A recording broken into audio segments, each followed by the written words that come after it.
Baik, video pembelajaran kali ini kita akan membahas mengenai hakikat pembelajaran.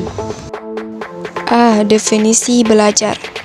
Adapun pengertian belajar yaitu aktivitas mental untuk memperoleh perubahan tingkah laku positif melalui latihan atau pengalaman dan menyangkut aspek kepribadian. Suatu dikatakan sebagai belajar ketika memenuhi kriteria berikut ini. A. Terjadi perubahan dalam kondisi sadar. B. Perubahan tersebut relatif menetap dan bertahan lama. C.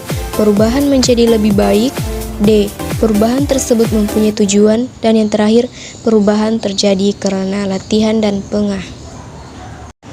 Selanjutnya, adapun unsur-unsur belajar. Belajar merupakan suatu kegiatan yang terencana dan terstruktur. Jadi, tentunya belajar memiliki beberapa unsur sebagai dasar belajar. Dengan sedikit perubahan, ada 7 unsur utama dalam proses belajar yang meliputi.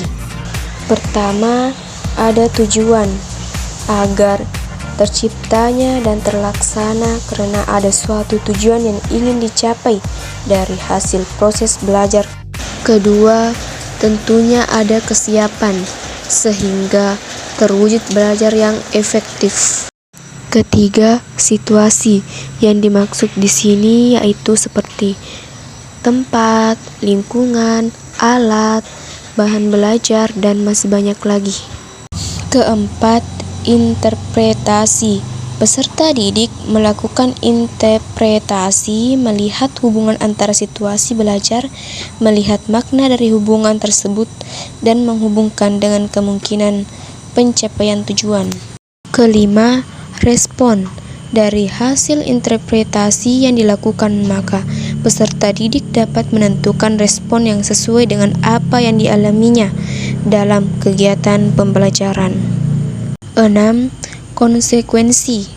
Konsekuensi ini dalam bentuk hasil dan hasil dapat memiliki makna yang positif dan makna negatif tergantung dari respon yang dimunculkan oleh peserta didik. 7. Reaksi terhadap kegagalan. Kegagalan yang muncul bagi seseorang mempunyai 2 makna yang berlainan.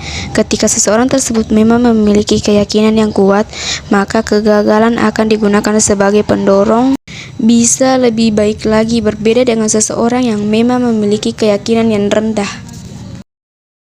Selanjutnya, C. Faktor yang mempengaruhi belajar. Di sini, pada dasarnya ada 2 faktor penting. Pertama, faktor internal. Faktor internal yaitu faktor yang kaitannya dengan diri pribadi orang tersebut selaku orang yang sedang belajar. Faktor internal tersebut menyangkut 3 komponen utama yaitu jasmania, psikologis, dan faktor kelelahan. B. Faktor eksternal. Faktor eksternal merupakan faktor yang berasal dari luar diri individu tersebut. Faktor eksternal yang berpengaruh terhadap belajar terdiri atas faktor keluarga, sekolah, dan masyarakat. Terakhir, jenis-jenis belajar. A. Belajar berlandaskan behaviorisme. B. Belajar berlandaskan kognitivisme dan konstruktivisme. C. Belajar berdasarkan Robert M. Jagner. Dan yang terakhir, belajar berdasarkan pengorganisasian. Sekian dari saya video pembelajaran kali ini.